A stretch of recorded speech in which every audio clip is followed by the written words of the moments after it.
Hello students, आज हम science का हिंदी मीडियम का चैप्टर 8 करने जा रहे हैं, जिसका पार्ट 1 हम कर चुके हैं। आज हम पार्ट 2 करेंगे। तो आज का हमारा टॉपिक है पौधों में लैंगिक जनन कैसे होता है। ठीक है, तो पौधों में लैंगिक जनन हमारा कैसे होता है, इसमें हमने थोड़ा सा पढ़ा था कि फूल जो होते हैं वो पौधे का जनन अंग होते हैं। पौधे का जनन अंग हमारा कौन सा है? फूल। ठीक है, फूल के मुख्य भाग हमने पढ़े थे, 4 तरह के होते हैं: बाह्यदल, पंखुड़ी, स्त्रीकेसर और पुंकेसर। ठीक है, ये हमारे चारों मेन पार्ट हैं फूल के। इसके बाद है फूल के प्रकार क्या होते हैं। उभयलिंगी और एकलिंगी, ये 2 तरह के फूलों के प्रकार होते हैं। जो उभयलिंगी होता है उसमें स्त्री केसर और पुंकेसर दोनों ही उपस्थित होते हैं, जैसे कि सरसों या गुड़हल। ठीक है, एकलिंगी पुष्प में क्या होता है? स्त्री केसर और पुंकेसर में से कोई एक ही जननांग उपस्थित होता है, जैसे कि पपीता या तरबूज। ठीक है, अब हम पुष्प की संरचना देखेंगे।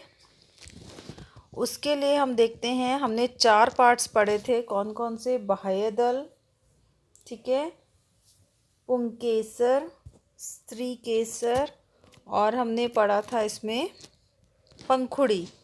ठीक है, ये 4 पार्ट हमने पढ़े थे: पंखुड़ी, बाह्यदल, स्त्रीकेसर और पुंकेसर।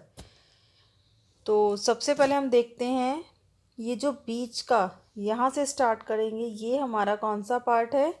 ये हमारा है स्त्रीकेसर का पार्ट।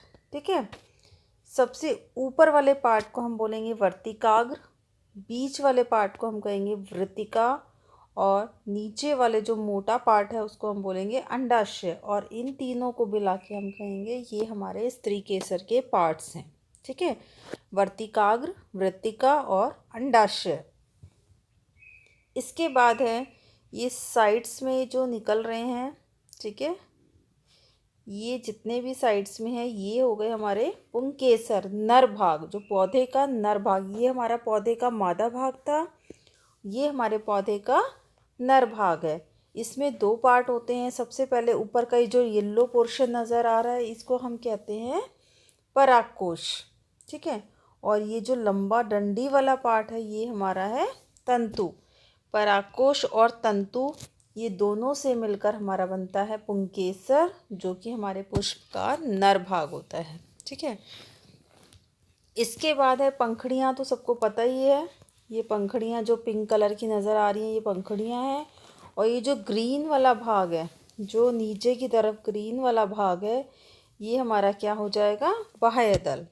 ठीक है, तो सबको समझ आया। जो बीच का पार्ट है, सबसे पहले ये सारा पार्ट हमने पढ़ा स्त्रीकेसर, जिसमें कि 3 पार्ट थे, ऊपर, बीच में और नीचे, वृत्तिकाग्र, वृत्तिका और अंडाशय। इसके बाद हमारे जो साइडों में जो पार्ट्स हैं ये हमारे हो गए पुंकेसर, जो कि पौधे का नर भाग है। ऊपर का पार्ट को हम बोलेंगे परागकोश, इस डंडी को बोलेंगे हम तंतु।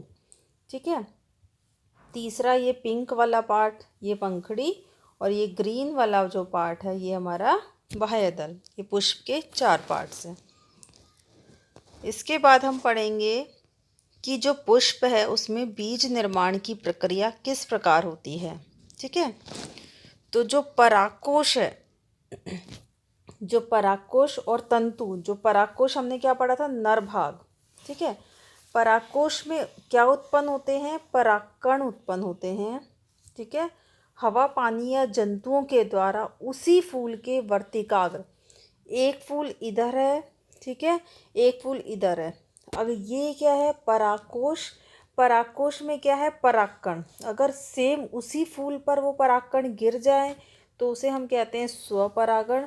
और ये परागकण अगर दूसरे पुष्प पे गिर जाए तो उसे हम कहते हैं परपरागण। ठीक है, अब देखते हैं परागकोश में, परागकोश क्या था? नर भाग है ना। परागकोश में उत्पन्न परागकण जो होते हैं, हवा चलती है तो परागकण गिर गए, या तो अपने पुष्प पे गिर गए या किसी दूसरे पुष्प पे गिर गए।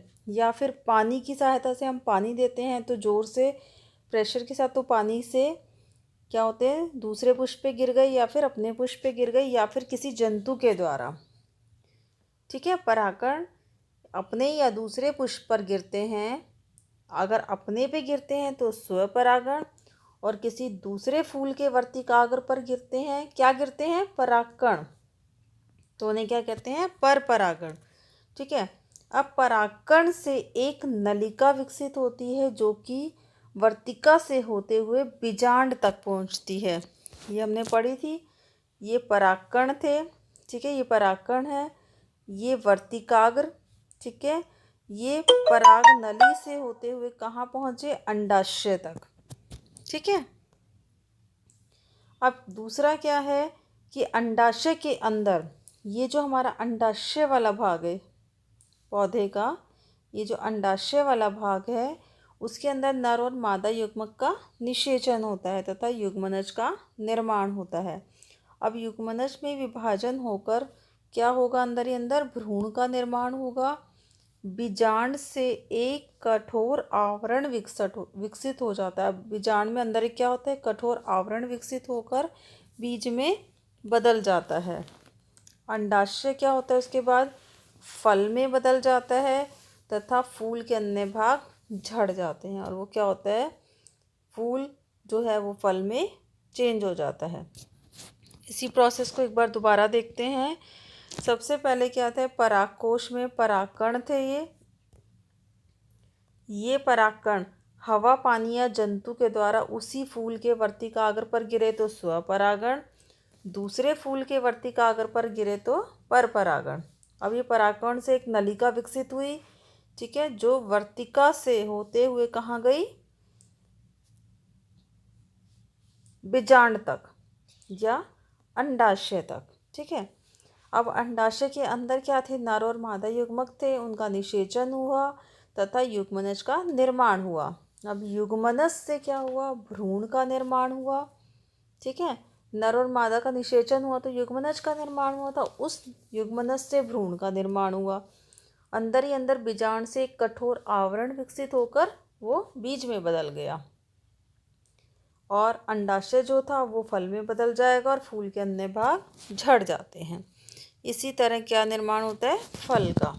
ठीक है, अब इसके बाद है मादा में प्रजनन। मानवों में मानव में प्रजनन, मानवों में प्रजनन कैसे होता है, लैंगिक जनन के द्वारा। ठीक है, लैंगिक जनन जिसमें नर और मादा दोनों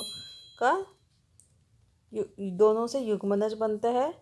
ठीक है, लैंगिक परिपक्वता, जीवन का वह काल जब नर में शुक्राणु, मादा में अंड कोशिका का निर्माण शुरू हो जाता है। किशोर अवस्था की इस अवधि को क्या कहते हैं, यौवन अवस्था का प्रारंभ होना, यौवनारंभ। ठीक है, अब यौवनारंभ पर परिवर्तन क्या क्या होते हैं, अब यहाँ से हम अपनी नेक्स्ट वीडियो में पढ़ेंगे। ठीक है, तब तक के लिए बाय।